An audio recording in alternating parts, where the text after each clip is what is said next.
Sometimes I wish I could stop thinking and exist in the full contentment of an animal. I envy the staring of a lizard, how it sits in the sun and looks out onto the world. It is not worried about things it can imagine. It is not smiling. It is not happy at its contentment. How could it be? It doesn't know discontent.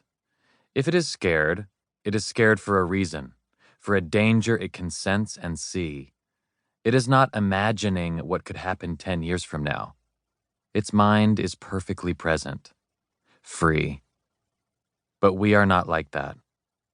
We are conscious. We are self-aware. We have a triad of worlds inside us. Our mind in the present, our mind holding the past, and our mind guessing at the future. Our consciousness unites these things in a mysterious and muddled way. It feels things it cannot explain, urges and sadness and lusts without names. We have to sort out these many longings and instincts or live in anxious confusion. For a sentient unicorn such as you or me, the unexamined life is a curse. It leaves the mind at the mercy of the gut, cluttered with confusing information coming from below. Who we are cannot be fully realized until we tidy up the room and see what's under all those piles of clothes. The summer before my first book came out, I got very sick. I had a 105-degree fever. At night, I soaked the bed with so much sweat that I started sleeping on 6 towels, peeling them away when they became unbearably soggy. Over 2 months of this, I lost 25 pounds. I went to the hospital 10 times and had enough blood drawn to deflate a whale. They couldn't figure out what was wrong with me. The illness came at the worst possible time, in the ramp-up to the release of my memoir.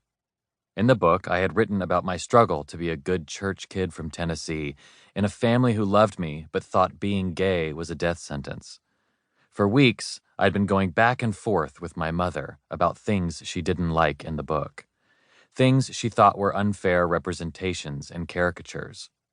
When she confronted me, it led to an exchange of no-holds-barred emails, in which I spelled out my homosexuality, the dismantling of my faith, and the new boundaries I needed to set with her. Much of it for the first time.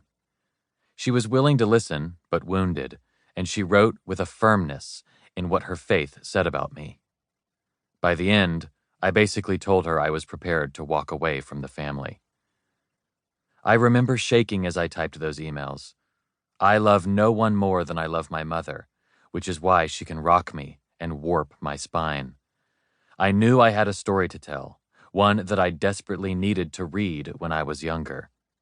But the book was about to blow up my relationship with my family, and now my body was falling apart. My mystery illness reminded me of a universal truth. It is good to have a doctor for a friend. Toby is that doctor for me. I met him in San Francisco through my old roommate and reveled in his stories from the hospital.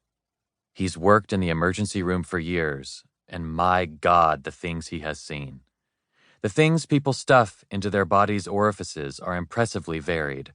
Example, a dead crow, because it was, quote, cold. Toby's experiences in the ER have made him calm and rational at all times. After my fever had kept me up for 2 full weeks, I texted Toby. He told me to get my blood tested. Maybe it was Lyme disease. After the 3rd week, he said, "This is odd. Most fevers are gone after 2 weeks." I kept getting more blood tests, stool tests, urine tests. Negative. Nothing. I was as healthy as an athlete, except for the fact that I was too weak to walk to the bathroom. At 6 weeks, Toby no longer sounded calm and collected. He was worried, tired of my local doctors not taking this seriously. He told me to go to the ER. If I told them I'd been having chest pain, which was true by then, they would fast-track me to see the doctor. I poured myself into an Uber and hobbled into the ER.